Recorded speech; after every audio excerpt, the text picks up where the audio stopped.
नमस्कार, मैं सरिता गोस्वामी। स्वागत है आपका मेरी YouTube channel brilliant computer education में। आज हम देख रहे हैं कि हम कैसे सम इफ और सम इफ एस मतलब मल्टीपल क्राइटेरिया के लिए भी हम लोग सम कर सकते हैं। देखो, सम तो हम नॉर्मली क्या कर रहे हैं कि हमारे पास जो डेटा है उस पर हम सम करते हैं, बट सम इफ का मतलब क्या होता है कि जब मेरे पास एक स्पेसिफिक क्राइटेरिया हो कि इस तरह की जो रेंज हो उस पर्टिकुलर डेटा का ही सम होना चाहिए, तब हम यूज करेंगे सम इफ फॉर्मूला का। सम तो जैसे हम सबको पता है कि यहाँ पे मेरे पास ये कॉस्ट है, टोटल मेरे पास ये डेटा रखे हुए हैं। नॉर्मल सम अगर मुझे करना है तो यहाँ पे मैं लिखूंगी इक्वल सम, और सम करने के बाद यहाँ पे मुझे पूरा ड्रैग एंड ड्रॉप करना है। कौन सा क्राइटेरिया आ रहा है ये, तो कौन सा मतलब रेंज आ रहा है, तो ये रेंज है हमारे पास D2 से लेके D10, और हम जैसे एंटर करेंगे तो यहाँ पे हमको सम मिला। तो नॉर्मल सम फॉर्मूला हम इस तरीके से कर सकते हैं। अभी सम इफ यूज करने के लिए मुझे क्राइटेरिया के साथ यूज करना पड़ेगा। तो यहाँ पे मैंने अलग अलग तरीके से डेटा लिए हुए हैं। मेरे पास ये जो नॉर्मल डेटा अवेलेबल है, आइटम, डेट और कॉस्ट, उस पर हम अप्लाई कराना चाहते हैं। उसमें पहला चीज है कि हमको ये करना है कि total cost of all breaks, मतलब जितनी भी ब्रेक का कॉस्ट है उसका हमको टोटल मिलना चाहिए, बट सिर्फ वो आइटम ब्रेक ही होना चाहिए। तो यहाँ पे हम लगाएंगे इक्वल सम इफ, और ये लगाने के बाद यहाँ पे मुझे पूछ रहा है रेंज। तो ये रेंज हम कौन सा वाला देंगे, तो यहाँ पे मुझे रेंज देना है ये वाला, कि हमको कहाँ से, कौन सी रेंज में से वो मतलब पर्टिकुलर क्राइटेरिया चाहिए। तो यहाँ पे मैंने ले लिया B2 से लेके B10, और उसके बाद मुझे यहाँ लगाना पड़ेगा कोमा। फिर मुझे पूछ रहा है क्राइटेरिया, तो क्राइटेरिया के लिए हम यहाँ पे पसंद करेंगे ब्रेक्स, ठीक है। और आइटम जो ब्रेक हो उसका ही सम हमको चाहिए। और सम रेंज के लिए मैंने ये डेटा जो कॉस्ट है वो पसंद कर लिया D2 से लेके D10, और फिर उसके बाद हम इसको ब्रैकेट को कंप्लीट करके एंटर करेंगे। तो यहाँ पे जो सम मिल रहा है वो हमको मिल रहा है 1600। तो डेटा की तरफ नजर डाल देते, ब्रेक 2 बार है और वो है 800 प्लस 800। तो पूरे डेटा में से मुझे उसी आइटम का मतलब ब्रेक का ही सम करके दिया जिसका मैंने सेट किया हुआ था।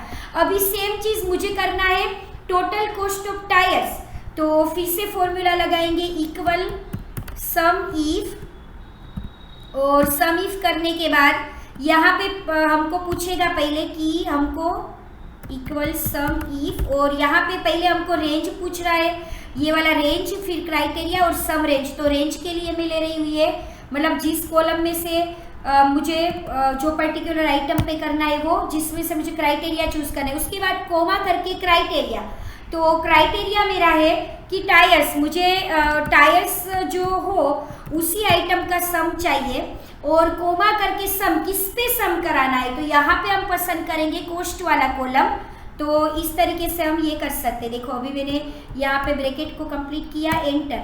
तो टायर का सम हो रहा है 6900। तो टायर हमारे डेटा में 3 बार है अवेलेबल, तो 2200, 2300 और 2400। तो इसका जो सम होगा वो हमको मिलेगा यहाँ पे 6900। हम यहाँ पे देख सकते हैं कि इन सब का सम हो रहा है 6900, ठीक है। तो इस तरीके से हम पसंद कर सकते हैं। और ये हुआ मतलब कोई आइटम पर्टिकुलर का हमने किया।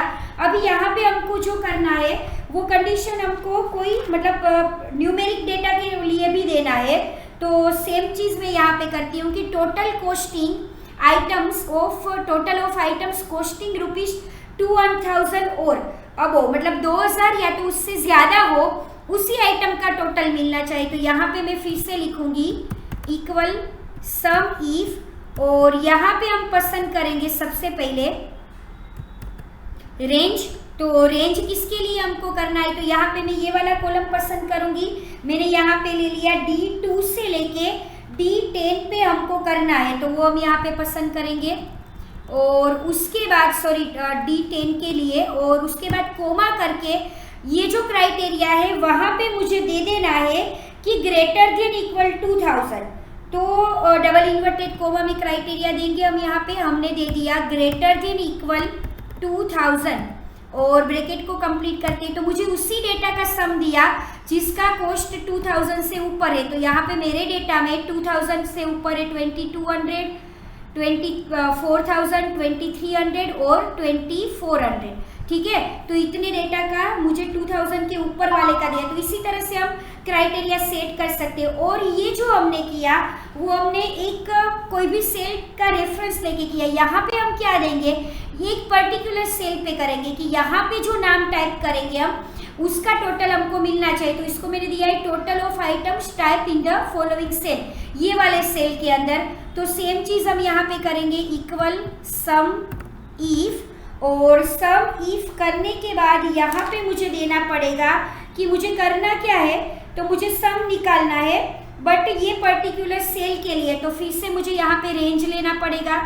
तो यहाँ पे हम रेंज ले लेते हैं और ये रेंज के बाद क्राइटेरिया में हम यहाँ पे पसंद करेंगे, क्राइटेरिया में हम यहाँ पे पसंद करेंगे ये वाला सेल I8, मतलब इसमें जो टाइप करेंगे उसी आइटम का सम होगा। और सम करने के लिए हम फिर से कॉस्ट वाला कॉलम पसंद करेंगे, मतलब उसका रेंज ये वाला हमने यहाँ तक कर दिया 10 तक। और उसके बाद D2 से D10 और ब्रैकेट। तो देखो अभी मुझे जो देगा वो सर्विसेज का सम देगा। तो सर्विसेज मेरे पास है 1200 और 1300, मतलब 2500। बट यहाँ पे अगर मैं कर देती हूँ ब्रेक्स, तो मुझे ब्रेक्स का टोटल करके देगा जो ऑलरेडी हम यहाँ पे फाइंड कर चुके हैं।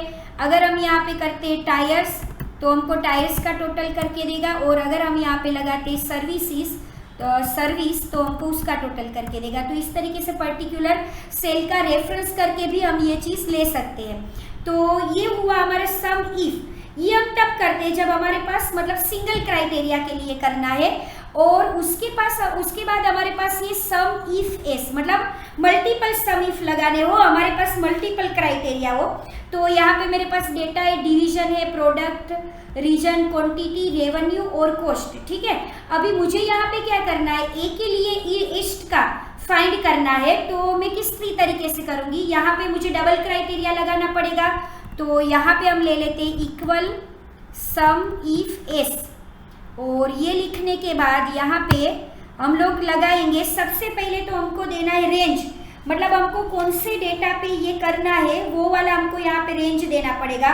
तो हमको जो सम रेंज देना है वो हमारा रहेगा ये वाला, मतलब E2 से लेके E10 तक जो हमारा रेवेन्यू वाला फील्ड है, कॉलम है। वो करने के बाद यहाँ पे मैं पहले उसको बना देती हूँ एब्सोल्यूट रेफरेंस फंक्शन F4 और कोमा करके। अभी मुझे पहला क्राइटेरिया देना है कि मुझे किसके लिए करना है, ईस्ट के लिए, मतलब ईस्ट के लिए फाइंड करना है। तो उसका क्राइटेरिया रेंज क्या रहेगा। अभी मुझे यहाँ पे मतलब सम रेंज देने के बाद कि किस कॉलम पे हमको सम करना है, किस कॉलम के अमाउंट पे सम करना है।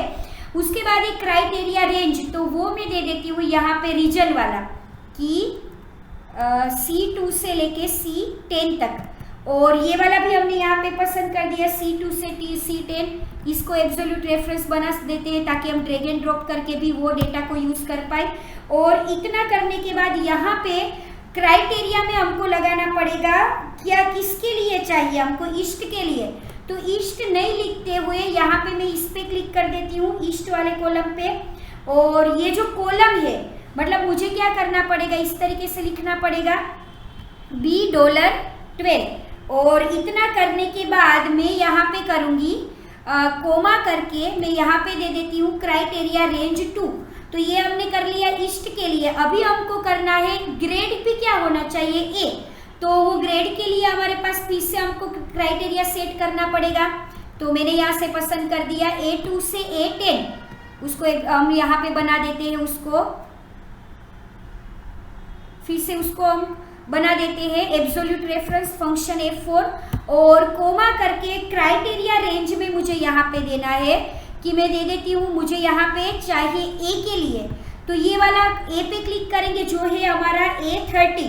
तो वो कॉलम के लिए कर रहे हैं तो वहाँ पे मुझे देना पड़ेगा $A30।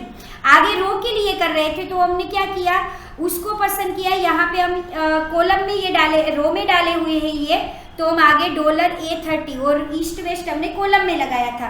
अभी इसको हमने यहाँ पे पसंद कर दिया और ब्रैकेट कंप्लीट करके एंटर करते ही हमको यहाँ पे मिल जाएगा कि जिन जिन का ग्रेड ए हो और जिनका मतलब ईस्ट का वो हो उसके रेवेन्यू का सम हमको मिलना चाहिए। तो अभी देख लेते हैं हमारे डेटा में, हम यहाँ पे ईस्ट वाले डेटा को पसंद करते हैं। मैं कंट्रोल प्रेस करके ईस्ट, और यहाँ पे भी ये ईस्ट और ईस्ट है ना, और जिनका ग्रेड ए होना चाहिए, ये ईस्ट होना चाहिए और ग्रेड ए होना चाहिए। तो इतने इतने हमको यहाँ पे कौन कौन से फील्ड मिलेंगे, ईस्ट जिनका है और ए है, तो यहाँ पे हमारे पास ये दोनों फील्ड है, जिनका ग्रेड ए है और रीजन ईस्ट है, ये दोनों। तो मैं इसको जैसे ही सिलेक्ट करके यहाँ पे चेक करूँगी तो मुझे यहाँ नीचे सम दिखा रहा है, देखो सम हो रहा है ये वाला। तो ये हमको यहाँ पे हमारे फॉर्मूला से मिल गया। और ये जो हमने एब्सोल्यूट रेफरेंस यहाँ पे सेट की है B12, क्योंकि हमने उसको लगाया कॉलम में, तो यहाँ पे हमको रो को लॉक करना पड़ेगा, और ये रो में लगाया है तो हम कॉलम को लॉक करेंगे यहाँ पे $A30। और उसके बाद हम यहाँ पे दे रहे हैं ड्रैग एंड ड्रॉप करेंगे। देखो तो मैं सबके लिए ये चीज को करा सकती हूँ इस तरीके से अप्लाई। अभी हमने कुछ डेटा में किया है, तो हम एक बार चेक कर लेते हैं कि हमने किसको एब्सोल्यूट रेफरेंस नहीं बनाया है। तो यहाँ पे मुझे चेक करना पड़ेगा, मेरा डेटा यहाँ पे है E2 से लेके E10 रेवेन्यू पे हमको करना है। अभी हमको C मतलब फाइंड करना है कि हमारा जो क्राइटेरिया रेंज है वो हमारा है C2 से लेके C10, और B12 पे हमारा जो ईस्ट है उसके लिए हम करेंगे। और दूसरा जो क्राइटेरिया है वो है हमारा A2 से लेके A10 तक का। तो यहाँ A2 को हमने एब्सोल्यूट रेफरेंस नहीं किया है, इसलिए वो मुझे नहीं करने दे रहा है। इसको भी मैं फंक्शन F4 करके यहाँ पे इस तरीके से कर देती हूँ। और अब जैसे एंटर करेंगे और अभी मैं इसको ड्रैग एंड ड्रॉप करूँगी यहाँ पे, तो हम देख सकते हैं कि हमारा ए के लिए वेस्ट का और बी के लिए ईस्ट और वेस्ट का सारा कैलकुलेशन मुझे यहाँ पे इस तरीके से मिल जाएगा। तो इस तरीके से हम सम इफ और सम इफ एस का यूज कर सकते हैं। और अभी नेक्स्ट एक्सेल के नेक्स्ट पार्ट में हम देखते हैं नेक्स्ट वीडियो में कि किस तरीके से हम एवरेज इफ और एवरेज इफ एस का यूज करेंगे। देखते हैं हमारे वीडियो के नेक्स्ट पार्ट में। आई होप आपको मेरा ये वीडियो पसंद आया होगा। आपको मेरा ये वीडियो पसंद आया है और वीडियोस देखना चाहते हैं तो आप मेरी चैनल को सब्सक्राइब करना मत भूलिए, और लाइक शेयर और कमेंट भी कीजिए। धन्यवाद।